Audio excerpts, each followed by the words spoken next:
Assalamualaikum warahmatullahi wabarakatuh. Saya Roma Septrianti dari kelompok 6 NPM 2021030135 dari kelas E Fakultas Syariah Hukum Ekonomi Syariah ingin mempresentasikan makalah tentang sejarah pertumbuhan dan perkembangan tasawuf dosen pengampu Bapak Muslim MHI.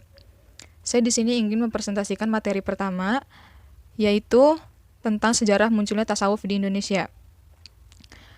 Oke. Pertama ialah perkembangan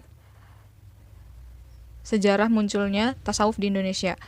Sebenarnya kehidupan sufi sudah ada pada diri Nabi Muhammad SAW, di mana dalam sebuah kehidupan sehari-harinya yang sederhana, di samping menghabiskan waktunya untuk selalu mendekatkan diri kepada Allah Subhanahu wa Ta'ala, bahkan yang seperti kita ketahui bahwa Rasulullah sebelum beliau diangkat menjadi Rasul, beliau sering melakukan kegiatan sufi dengan melakukan uzlah di Gua Hiro selama berbulan-bulan. Pada waktu malam, beliau zikir saat kita tertidur. Waktunya dihabiskan untuk bertawajuh kepada Allah Subhanahu wa Ta'ala dengan memperbanyak zikir kepadanya. Beliau lebih suka hidup sederhana daripada hidup dalam kemewah-mewahan. Kehidupan Nabi yang seperti itu langsung ditiru oleh sahabatnya, tabi'in, dan terus turun-temurun hingga sekarang. Bahkan, para sahabat Nabi pun melakukan kehidupan sufi dengan hidup sederhana, bahkan kekurangan. Tetapi, hidupnya tumbuh kembang sinar kesemangatan dalam jawaban. Rasulullah melakukan pendalaman terhadap aspek spiritual di kalangan umat Islam sehingga muncullah di Madinah dua kelompok yang kemudian hari memiliki pengaruh besar terhadap umat Islam. Pertama, kelompok para qori dari kaum Ansor. Mereka bekerja di siang hari dan malam harinya. Mereka bahkan berada di samping tiang-tiang masjid untuk bertahajud dan membaca Quran. Ciri mereka sangat jelas, yaitu dikemukakan oleh Ibnu Mas'ud, yaitu kata-kata di malam hari di saat orang tertidur pulas, berpuasa di siang hari di saat orang sedang makan makanan enak dan minum minuman segar, prihatin saat orang bersukaria, menangis saat orang tertawa, dan tenang di saat orang riuh dengan urusan-urusan dunia. Kedua, kelompok yang dikenal dengan zuhud dan kemudian hari menjadi tempat penisbatan tasawuf, yaitu Ahlul Sufah. Latar belakang penyebutan Ahlul Sufah untuk mereka adalah bahwa Rasulullah membangun tempat As-Sufah di dekat Masjid Madinah untuk muslim yang tidak mampu, muhajirin yang fakir, sehingga beliau memperlakukannya dengan baik. Ketika bersalaman, beliau juga tidak melepaskan tangan terlebih dahulu. Kadang-kadang mengirimkan mereka kepada orang-orang yang mampu untuk memberi makan. Dapat dicontoh di sini kehidupan Abu Hurairah yang dalam sejarah disebutkan bahwa beliau tidak mempunyai rumah, hanya tidur di emperan Masjidil Haram Makkah, pakaiannya hanya melekat di badan. Makannya dia tidak pernah merasa kenyang, bahkan sering tidak makan. Sampai pada suatu hari beliau duduk di pinggir jalan, sedang lapar-laparnya. Tatkala Abu Bakar lewat di situ, ia bertanya-tanya, ayat apakah yang harus dibacanya dari Al-Quran untuk menahan laparnya? Dan Abu Bakar pun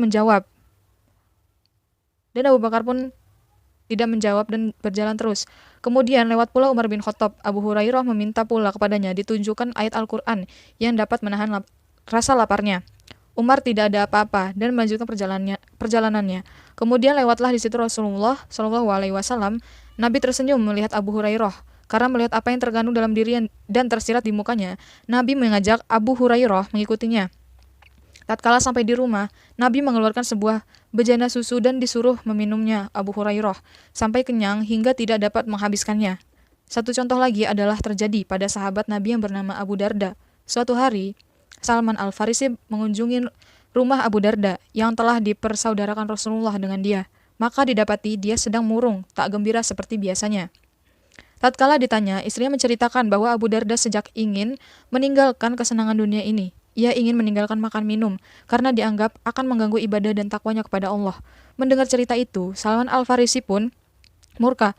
Lalu sambil menyajikan makanan ke Abu Darda, ia berkata dengan geramnya, "Aku perintahkan kepadamu uraian kamu makan. Sekarang juga." Abu Darda lalu makan. Tatkala waktu tidur, Salman memberi perintah lagi. "Aku perintahkan kepadamu mendatangi. Kamu pergi beristirahat dengan istrimu." Dan kemudian tatkala waktu sholat, ia membangunkan saudaranya itu sambil berkata, "Hai Abu Darda, bangunlah. Sekarang engkau dari tidurmu dan sholatlah engkau untuk mengagungkan Tuhanmu." Kemudian Salman menjelaskan, ia menyatakan, "Ku peringatkan kepadamu bahwa kasih sayang pada Tuhanmu itu adalah sebuah kewajiban. Merawat dirimu pun adalah suatu kewajiban. Melayani keluargamu itu pun merupakan satu kewajiban bagimu. Penuhilah segala kewajiban itu menurut haknya masing-masing." Keesokan harinya, kelakuan dan tingkatan Abu Darda dilaporkan Salman kepada Rasulullah SAW. Nabi bersabda, "Benar, sungguh apa yang dikatakan oleh Salman Al-Farisi." Begitu pula kehidupan sufi yang terjadi pada diri Rasulullah dan para sahabatnya, dan diikuti pula oleh para tabi'in. Dan perkembangan sufi yang diciptakan oleh para generasi dari kalangan tabi'in, diantaranya adalah Imam Hasan Al-Basyari, seorang ulama besar tabi'in, murid Hudzaifah Al-Yamani. Beliau inilah yang menyiapkan pengajian tasawuf di Basrah. Di antara murid-muridnya adalah Malik bin Dinar, Sabit bin Al-Banai, Ayub As-Saktiyani, dan Muhammad bin Wasi'. Pada abad-abad berikutnya, ilmu tasawuf semakin berkembang seiring berjalannya waktu dan perkembangan agama Islam di berbagai belahan bumi di dunia ini. Bahkan bersejarah, perkembangan agama Islam di Afrika ke segenap pelosok Asia ini, Asia Kecil, Asia Timur, Asia Tengah, sampai negara-negara yang berada di tepi Lautan Hindia, hingga ke negeri kita, Indonesia. Semuanya dibawa oleh da'idah Islam dan kaum sufi. Sifat-sifat yang cara hidup mereka yang sederhana, kata-kata mereka yang mudah dipahami, kelakuan yang sangat tekun dalam berkata, semua itu lebih menarik dalam mengukur kata-kata yang hanya teori adanya. Cukup sekian materi 1 yang saya sampaikan. Kurang lebihnya mohon maaf. Jika ada salah kata saya mohon maaf. Pada Allah saya mohon ampun. Wassalamualaikum warahmatullahi wabarakatuh. Assalamualaikum warahmatullahi wabarakatuh.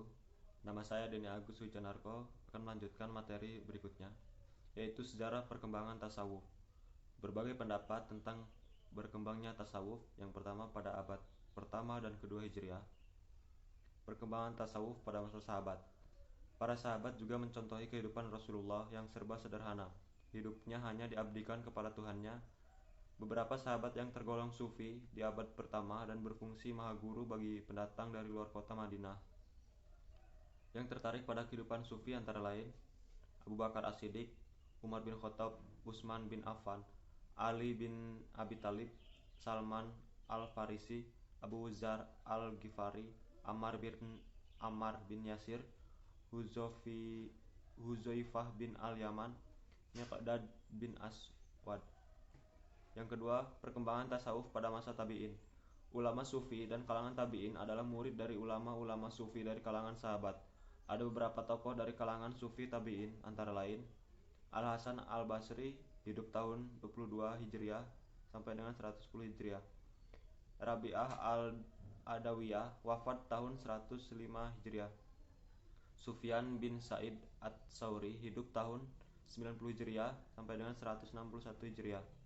Daud At-Tai, wafat tahun 165 Hijriah. Syaqiq Al-Baiki, wafat tahun 194 Hijriah pada abad ketiga dan keempat Hijriah. Perkembangan tasawuf pada abad ketiga Hijriah. Pada abad ini terlihat perkembangan tasawuf yang pesat ditandai dengan adanya segolongan ahli tasawuf yang mencoba memiliki inti ajaran tasawuf yang berkembang masa itu. Perkembangan tasawuf pada abad keempat Hijriah. Pada abad ini terbangun dengan kemajuan ilmu tasawuf yang lebih pesat dibandingkan dengan kemajuan di abad ketiga Hijriah karena usaha maksimal ulama tasawuf untuk mengembangkan ajaran tasawuf masing-masing. Upaya untuk mengembangkan ajaran tasawuf di luar kota Baghdad. Pada abad kelima Hijriah, di samping adanya pertentangan yang turun menemukan ulama sufi dengan ulama fikih, maka abad kelima ini keadaan yang semakin meningkat antara berkembangnya mazhab Syiah Islamiyah, yaitu suatu mazhab atau paham yang dapat mengembalikan kekuasaan pemerintah pada keturunan Ali bin Abi Thalib. Abad ke-6, ke-7, dan ke-8 Hijriah.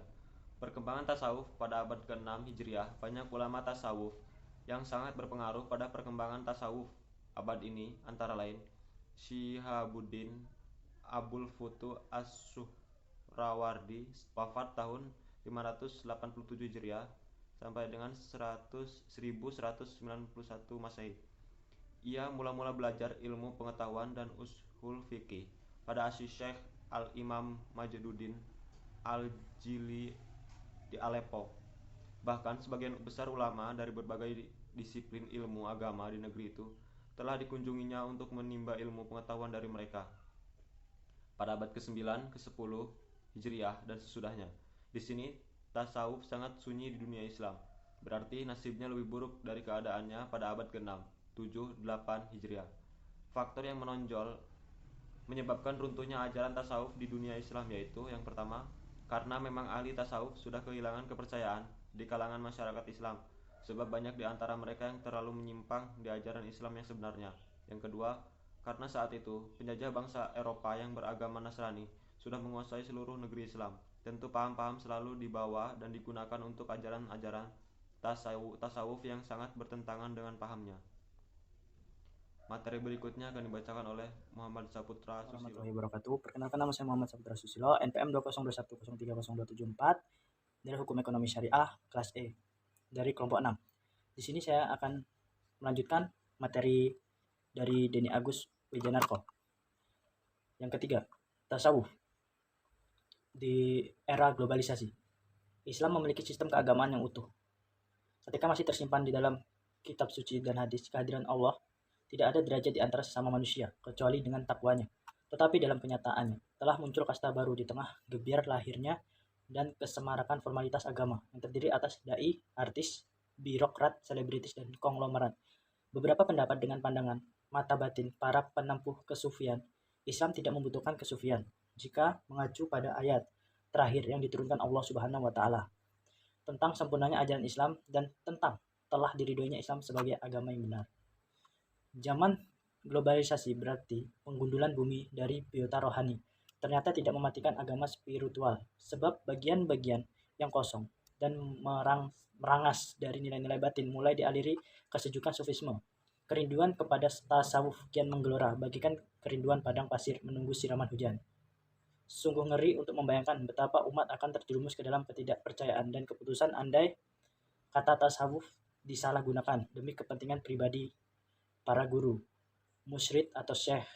Maka tasawuf dianggap sebagai ladang harapan untuk mendapatkan bibit-bibit tanaman iman yang hampir layu dari wabah materialisme dan hedonisme. Dalam khasanah Islam, formula yang disediakan adalah tasawuf dengan tarekat dan zikir sebagai konsep idiomatik ajarannya. Sufisme adalah mediator rohani dalam upaya penggabungan hubungan yang tulus dengan ilahi atau faktor keseimbangan untuk menyeimbangkan keberagaman yang lahiriah dan batiniah. Tasawuf pragmatis dan terapi jiwa. Makna pengertian dari dimensi pragmatis dalam konteks secara umum bersifat praktis dan berguna untuk umum. Pragmatisme adalah sebuah corak berpikir dalam filsafat yang mengaitkan ide dengan hasil guna keagamaan yang mengandalkan keimanan yang utuh terhadap yang maha mutlak dan absolut secara ideologis. Antara sufisme dan pragmatisme terdapat jurang yang terlalu luas untuk dijambatani, tapi ini tidak lantas berarti bahwa tasawuf kemungkinan tertutup bagi adanya dimensi. Diagnosis spiritualis berdasarkan visi monorealistik, yakni bahwa realitas satu-satunya adalah Tuhan, maka wujud manusia terdapat potensi-potensi yang sebenarnya merupakan perwujudan dari alam ketuhanan. Salah satu sifat yang secara teologis sangat mendasar pada zat Tuhan dengan adanya kehidupan manusia, memiliki kemampuan bertindak, siaga, berkehendak, dan seterusnya. Konsep fana dan terapi sufistik. Fana merupakan salah satu peri keadaan spiritual dan perlu diteliti dari sudut psikologis karena selain berupa pengalaman-pengalaman yang berkaitan dengan tantangan moral yang melibatkan unsur-unsur emosional dan terkait langsung dengan Tuhan.